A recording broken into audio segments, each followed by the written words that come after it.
एक छोटे से गांव के किनारे पर मिट्टी का एक पुराना लेकिन बड़ा घर था।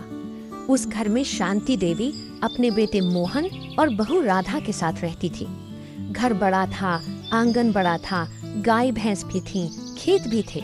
लेकिन उस घर के अंदर एक चीज की कमी थी, मन की शांति। शांति देवी ने बहुत संघर्ष करके अपना घर बसाया था।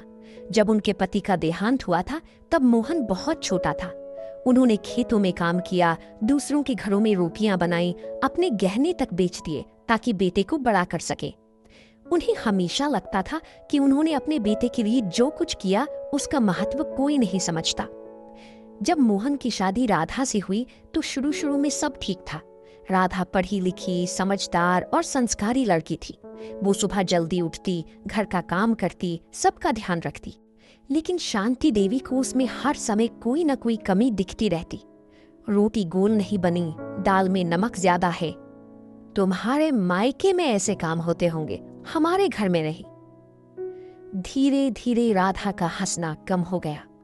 जो लड़की शादी के बाद इस घर में सपने लेकर आई थी, वो अब हर समय डरी डरी सी रहने लगी। वो हर बात सोच समझ कर बोलती, कहीं सास नाराज न हो जाए। मोहन भी दोनों के बीच फंसा रहता। वो माँ को दुखी नहीं देख सकता था और पत्नी की आंखों में आंसू भी उससे देखे नहीं जाते थे। लेकिन वो कभी खुलकर कुछ नहीं कहता, बस चुप रहता। एक दिन सुबह की बात थी। राधा रसोई में काम कर रही थी। उसका हाथ जल गया। वो दर्द से करा उठी।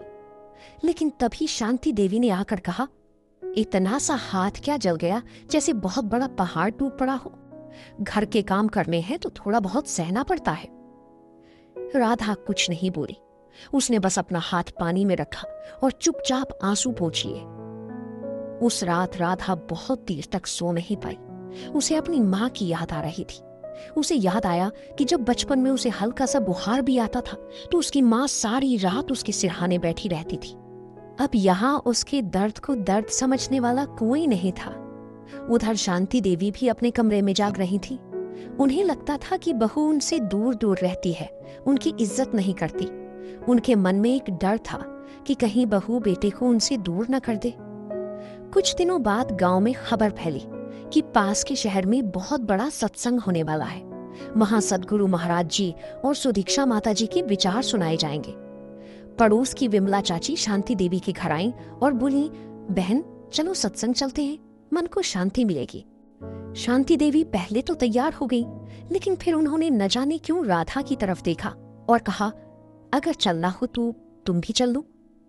राधा ने हैरानी से उनकी तरफ देखा। इतने दिनों में पहली बार सास ने उसे अपने साथ कहीं चलने को कहा था। अगली सुबह दोनों साथ में तैयार हुई। रास्ते भर दोनों चुप थी। बैलगाड़ी में बैठे हुए खेत, पेड़, कच्चे रास्ते सब पीछे छूटते जा रहे थे। लेकिन दोनों के मन में जमा हुई बातें अभी भी वहीं थीं। उन्हें अचानक वो दिन याद आया जब राधा पहली बार इस घर में दुल्हन बनकर आई थी। उसके चेहरे पर कितनी चमक थी, कितनी उम्मीदें थीं।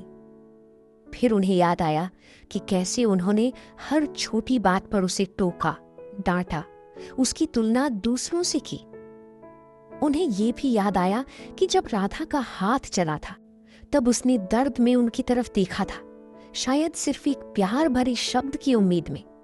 लेकिन उन्होंने उसे भी नहीं दिया। उधर राधा भी रो रही थी। उसे याद आ रहा था कि कई बार सास ने भले ही कठोर शब्द कहे, लेकिन उन्होंने इस घर के लिए बहुत कुछ सहा भी था।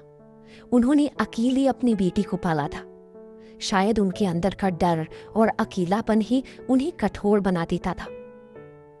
सत्संग में फिर कहा गया, रिश्ते कभी एक दिन में नहीं टूटते और ना ही एक दिन में जुड़ते हैं, लेकिन अगर एक इंसान झुक जाए तो दूसरा भी पिघलने लगता है।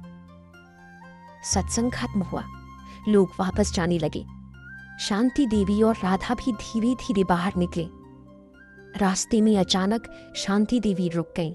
उन्होंने कांपते हुए हाथों से राधा का हाथ पकड़ा और कहा, बहू, अगर मैंने तुझे कभी दुख दिया हो तो मुझे माफ कर देना। राधा ये सुनकर स्तब्ध रह गई। उसने पहली बार अपनी सास की आंखों में आंसू देखे थे। राधा भी रो पड़ी। उसने उनके हाथ पकड़ लिए और बोली, माँ जी, गलती मेरी भी थी। मैंने भी कई बार आपको समझने की कोशिश नहीं की। उस दिन दोनों बैलगाड़ी में साथ बैठी थीं, लेकिन इस बार उनके बीच चुप्पी नहीं थी। घर पहुंचने के बाद पहली बार शांति देवी ने राधा से कहा, आज खाना हम दोनों साथ में बनाएंगे। राधा मुस्कुराई। रसोई में दोनों साथ खड़ी थी। शांति देवी आटा गूंद रही थी, राधा रोटी बेल रही थी। बीच बीच में दोनों हंस भी रही थी। मोहन दरवाजे पर खड़ा ये सब देख रहा था। उसकी आंखें भी नम हो गई। उसने शायद पहली बार अपने घर को सच में घर बनते देखा था। दिन बीतते गए। अब शांति देवी हर छोटी बात पर डांटती नहीं थी।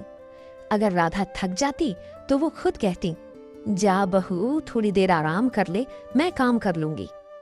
और राधा भी हर सुबह उनके लिए चाय बना कर लाती, उनके पैरों में तेल लगाती, उनके साथ बैठकर बातें करती। धीरे धीरे वो रिश्ता जो सिर्फ सास और बहू का था, माँ और बेटी जैसा बन गया। गांव के लोग अब कहते थे, पहले इस घर में आवाजें ऊंची होती थीं, अब भजन की आवाज आती है।